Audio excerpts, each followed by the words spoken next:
going to give you a quick rundown from my anecdotal experience as well as the lab work, the blood work on 5 years on the carnivore diet. And I would say roughly half of that, so basically 5 years from the day today, I have been on the carnivore diet. But about 2.5 years ago, I started reintroducing carbohydrates. And I started with some sweet potatoes and organic white rice, but then I shifted to adding in fruit, especially when some of the leaders in the space started to explore fructose and the benefits of fruit and having carbohydrates in this diet. And so what happened with me, and I've done multiple labs, you can go through the channel and see the blood work, is as I went into the carnivore diet, my inflammation went down, my testosterone went ironically down early on, but then it went back up, especially once I started introducing more saturated fat and more carbohydrates. Now, coming back and looking at my diet since I started really gave me an ability to increase my strength and energy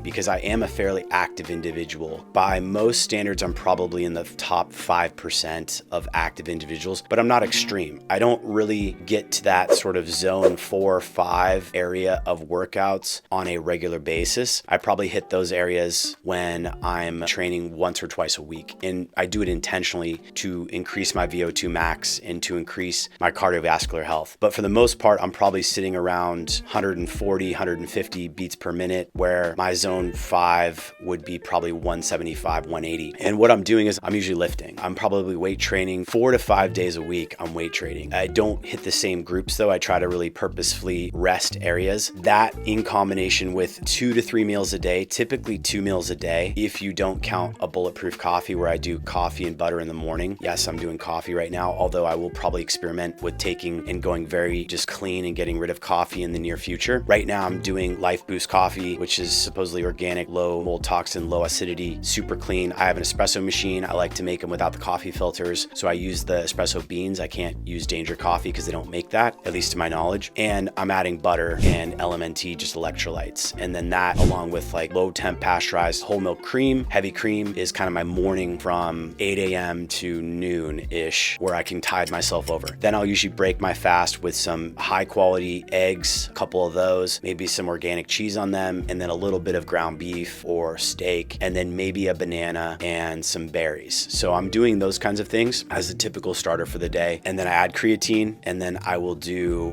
from there, I'll kind of continue to work, do things. And then for about around 2 o'clock, after about an hour, hour and a half after lunch, I typically go and do my workout. And that's when I've found the best time for me. I've loaded up on some protein, some carbs, and I'm feeling good for lunch, from lunch to go work out. And then I go and do my workouts, knock out a workout for roughly an hour. And then depending on the day, I may hit sauna post-workout. And then I will come back for either a sort of like a smoothie / yogurt mix of collagen and whey protein, grass-fed with some berries and honey. Or I'll just go right into sort of like a dinner meal of a pretty significant amount of protein, maybe 2/3 to a pound of red meat, and then a good amount of carbs. And that's been kind of the overall approach that I've had for the last, I'd say 3-4 months. That's been working well, maybe even 6 months, where I find a good energy balance. If I eat too many carbs or I do breakfast in the morning, I find that I'm not as productive, and I'm pretty pulled right now on demands for work. And so I have to spend a good chunk of my day in the office, in front of meetings and on things where I just find if I'm fasted or just doing like that bulletproof approach with just kind of fat and coffee in the morning, I'm quite a bit more productive than if I jump in and I do a meal. I also personally don't really like working out in the morning. I prefer to kind of, as Jeff Bezos would refer to it, putter around and have a good hour and a half of just kind of calm, slow warming up to the day, because I find that my creative thoughts, my mind is better utilized to bring in creativity and to reflect on things and remind myself of my sort of values and my goals first thing in the morning. And then I can kind of get into the flow and I can jump right into forcing my willpower into action to do things, and then I can go. So this is as much about the 5 years of me being on a carnivore diet as it is about me kind of optimizing myself as a sort of executive who wants to get the best, most productive day. Around midday, if I'm super slammed or I have a lot of work to do, I will sometimes push that lunch and just do like a decaf coffee, another kind of bulletproof, and go for a brief walk and then come back and get to it. Usually I don't like to do that because I've noticed, especially about 2.5 years into the carnivore diet, that there was a period of time where I did 1 meal a day. And what I found was that it was a very productive period of time, but I had lost weight. I could not get the calories I needed to kind of build and be in a sort of surplus of caloric intake to grow and get stronger and build muscle mass. I was getting very lean. I was still strong and probably was better for longevity to do it that way, but it was kind of a little bit tricky in terms of being able to get enough calories in because I just had one meal and that just wasn't enough. So I got super lean. There's photos on my Instagram of me when I was like completely shredded, and it was just hard. And then when I pulled my labs and I did my testosterone, it dropped down to like, I think it was 315 or 310. It was just on the very low end. It didn't make a lot of sense. And I hadn't been, I think from a ancestral perspective, when you restrict calories that much and you're only eating one meal a day, the focus of the body can be more on conservation and less on anabolic reproductive. And so to kind of thrive, I feel like I need to have a caloric, like a sufficient amount of calories. And it's just really difficult to digest that much protein if I put it all in one sitting. I often will get gut issues if I try to just crush all of my calories in just a couple of hours. It just doesn't give me enough time to really process that. So for me, the sweet spot has been to add a meal, ideally a midday meal, and just temper my desire to gorge and make the meal reasonable. A couple eggs, maybe a quarter pound of beef. Relative to me, that's a reasonable size meal. It may be smaller for a lot of you. And then really a fairly low carb. Definitely not big on the carbs early in the day. Now, there is some research that we are more capable of processing carbs. You're gonna have to find out for yourself. I find if I do more than say like 40 or 50 grams of carbs at lunch, I get a bit of a insulin sugar crash post-prandial within that next half hour. And I find it's more with grains. So if I eat a lot of rice or sweet potatoes, again, the volume of carbs seems to have a correlation for me of my energy level and my ability to kind of take my mind and go back into the workflow. So now I focus a lot more on healthy saturated fats, protein, and I find that with a few carbs, maybe like 30 grams of carbs, like a banana or, some berries, something a little lower glycemic, not too crazy, right after the protein intake and the fat is tempered, and I'm not feeling that crash of blood sugar that I was getting when I'm having a lot more carbs. Anyways, back to the 5-year carnivore. Now I feel like I'm pretty good. I'm gearing up to do another wave of labs. I've been consistently doing phlebotomy for reducing iron levels 2 to 3 times a year, although I'm going to be exploring microphlebotomy because I do notice that for about 10 days post donation of blood, it's a liter of blood out of the 12 liters or so of blood I have. So it's like 9% blood volume. I do find that my energy and my strength and my overall oxygen in my body feels low. And that makes sense. But then, I lose out on being as productive for a couple of days, which to me is not the optimal ideal thing. I think maybe donating blood once a year to get the benefits and to give for others could be good, but then maybe,